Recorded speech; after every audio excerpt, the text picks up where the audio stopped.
Hi ಎಲ್ರಿಗೂ ನಮಸ್ಕಾರ. Welcome back to V S kitchen and vlogs. ತುಂಬ ದಿನಗಳ ನಂತರ ಕುಕಿಂಗ್ ವಿಡಿಯೋನ ಮಾಡ್ಕೊಳ್ತಾ ಇದ್ದೀನಿ. ಆ್ಯಂಡ್ ನಾನು ಇವತ್ತು ಮಾಡ್ತಾ ಇರೋದು ಮಶ್ರೂಮ್ ಕಬಾಬ್.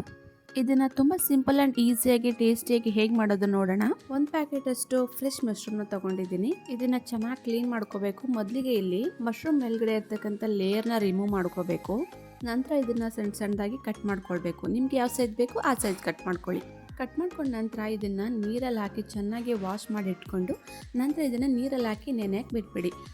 ನಾವು ಇದನ್ನು ನೀರಲ್ಲಿ ಹಾಕ್ತೆ ಸೊ ಅದನ್ನು ಹೊರಗಡೆ ಹಾಗೆ ಇಟ್ಬಿಟ್ರೆ ಫುಲ್ ಬ್ಲ್ಯಾಕ್ ಆಗಿಬಿಡುತ್ತೆ. ಹಾಗಾಗಿ ಇದನ್ನು ಕಟ್ ಮಾಡಿ ನೀರಲ್ಲಿ ಹಾಕಿ ನೆನೆಯಕ್ಕೆ ಬಿಟ್ಬಿಟ್ಟು ನಂತರ ನಾವು ಇದಕ್ಕೆ ಮಸಾಲಾನ ರೆಡಿ ಮಾಡ್ಕೋಬೇಕು. ಮೊದಲಿಗೆ ಇಲ್ಲಿ ನಾನು ಶುಂಠಿ ಬೆಳ್ಳುಳ್ಳಿ ಪೇಸ್ಟ್ನ ಹಾಕ್ಕೊಳ್ತಾ ಇದ್ದೀನಿ. ನಾನು 1 ಟೇಬಲ್ ಸ್ಪೂನಷ್ಟು ಹಾಕ್ಕೊಂಡಿದ್ದೀನಿ. ನಿಮಗೆ ಬೇಕಿದ್ರೆ 2 ಟೇಬಲ್ ಸ್ಪೂನ್ ಹಾಕೋಬಹುದು. ಅಂದರೆ ನೀವು ಮಶ್ರೂಮ್ ಎಷ್ಟು ತಗೋತೀರಾ ಅದ್ರ ಮೇಲೆ ಡಿಪೆಂಡ್ ಆಗುತ್ತೆ. 2 ಟೇಬಲ್ ಸ್ಪೂನಷ್ಟು ಕಾಶ್ಮೀರಿ ರೆಡ್ ಚಿಲ್ಲಿ ಪೌಡರ್, ಹಾಗೆ ಧನಿಯಾ ಪುಡಿ 1 table spoon, garam masala 1 table spoon ಮತ್ತು ಚಿಕನ್ ಮಸಾಲ 1 ಟೇಬಲ್ ಸ್ಪೂನ್ ಹಾಕ್ಕೊಂಡಿದ್ದೀನಿ. ನೀವು ಬೇಕಿದ್ರೆ ಇದಕ್ಕೆ ಅರಿಶಿನ ಹಾಕ್ಕೊಳ್ಳಿ, ನಾನು ಹಾಕೊಳ್ಳೋದು ಮರ್ತ್ಬಿಟ್ಟಿದ್ದೀನಿ.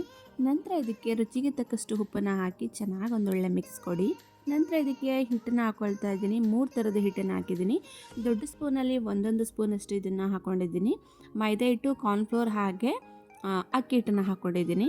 ಹಾಕ್ಕೊಂಡು ಚೆನ್ನಾಗಿ ಒಂದೊಳ್ಳೆ ಮಿಕ್ಸ್ ಕೊಡಿ. ಬೇಕಿದ್ದರೆ ಇದಕ್ಕೆ ಕಸೂರಿ ಮೆಥಿ ಹಾಕೋಬೋದು, ನಾನು ಅದನ್ನು ಸಹ ಮರ್ತ್ಬಿಟ್ಟೆ. ಸ್ವಲ್ಪ ನೀರನ್ನು ಹಾಕ್ಕೊಂಡು ಚೆನ್ನಾಗಿ ಮಿಕ್ಸ್ ಮಾಡಿಕೊಂಡು ಇದು ಬೋಂಡ ಹಿಟ್ಟು ಬರುತ್ತಲ್ಲ ಅದಕ್ಕೆ ಇದನ್ನು ಮಿಕ್ಸ್ ಮಾಡ್ಕೋಬೇಕಾಗುತ್ತೆ. ಮಾಡಿಕೊಂಡು ನಂತರ ಇದಕ್ಕೆ ಮಶ್ರೂಮ್ನ ಆ್ಯಡ್ ಮಾಡ್ಕೊಳ್ಳಿ. ಮಶ್ರೂಮ್ ಹಾಕ್ಕೊಂಡು ಚೆನ್ನಾಗಿ ಮಿಕ್ಸ್ ಮಾಡ್ಕೊಳ್ಳಿ. ಮಿಕ್ಸ್ ಮಾಡಿದ ನಂತರ ಇದನ್ನು ಒಂದು ಹಾಫ್ ಆನ್ ಅವರ್ ನೆನೆಯಕ್ಕೆ ಬಿಡಬೇಕಾಗುತ್ತೆ. ಸ್ವಲ್ಪ ಮಸಾಲಾನ ಅದು ಅಬ್ಸರ್ವ್ ಮಾಡ್ಕೊಳ್ಳಿ ಅಂತ ಅಷ್ಟೇ. ಬೇಕಿದ್ರೆ ನೀವು ಫ್ರಿಜ್ಜಲ್ಲಿ ಇಟ್ಕೋಬೋದಿಲ್ಲ, ಹೊರಗಡೆನೂ ಇಟ್ಬೋದು. ಬೇಗ ಮಾಡ್ಕೋತೀನಿ ಅಂದರೆ ಹೊರಗಡೆನೇ ಇಟ್ಕೊಳ್ಳಿ. ತುಂಬ ಲೇಟ್ ಮಾಡ್ತೀನಿ ಅಂದರೆ ಫ್ರಿಜ್ಜಲ್ಲಿ ಇಟ್ಕೊಬಿಡಿ. ಇದಕ್ಕೆ ಒಂದು ಅರ್ಧ ಹೋಳಷ್ಟು ನಿಂಬೆ ಹಣ್ಣನ್ನು ಹಾಕ್ಕೊಳ್ತಾ ಇದ್ದೀನಿ. ನಿಂಬೆ ರಸನ ಹಾಕ್ಕೊಂಡು ಮಿಕ್ಸ್ ಮಾಡ್ಕೊಂಡ ನಂತರ ಇದಕ್ಕೆ ಕರಿಬೇವು ಸೊಪ್ಪನ್ನ ಹಾಕ್ಕೊಳ್ತಾ ಇದ್ದೀನಿ. ಕರಿಬೇವು ಸೊಪ್ಪು ಹಾಕ್ಕೊಂಡ್ರೆ ಒಂದೊಳ್ಳೆ ಘಮ ಬರುತ್ತೆ ಆ್ಯಂಡ್ ನೋಡಲಿಕ್ಕೂ ಸಹ ತುಂಬ ಕಲರ್ಫುಲ್ಲಾಗಿ ಕಾಣಿಸುತ್ತೆ. ಸೊ ಹಂಗಾಗಿ ಕರಿಬೇವು ಸೊಪ್ಪನ್ನ ಆ್ಯಡ್ ಮಾಡ್ಕೊಳ್ಳಿ.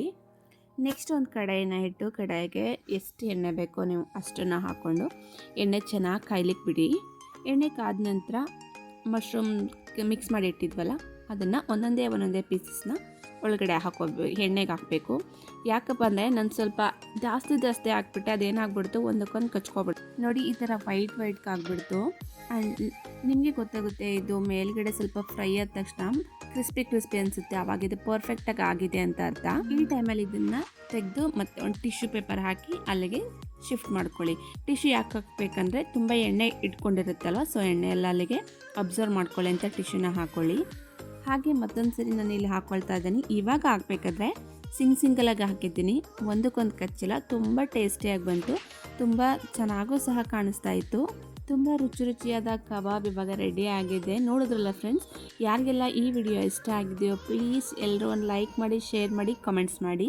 ಹೊಸದಾಗಿ ನನ್ನ ಚಾನಲ್ನ ನೋಡ್ತಾ ಇರೋರು ಸಬ್ಸ್ಕ್ರೈಬ್ ಮಾಡ್ಕೊಂಡು ನೋಡಿ ಅಂತ ಹೇಳ್ತಾ ಇನ್ನೊಂದು ಇಂಟ್ರೆಸ್ಟಿಂಗ್ ಆಗಿರ್ತಕ್ಕಂಥ ವಿಡಿಯೋ ಜೊತೆ ನಾನು ನಿಮ್ಮ ಮುಂದೆ ಬರ್ತೀನಿ. ಅಲ್ಲಿವರೆಗೂ ಬಾಯ್ ಆ್ಯಂಡ್ ಟೇಕ್ ಕೇರ್.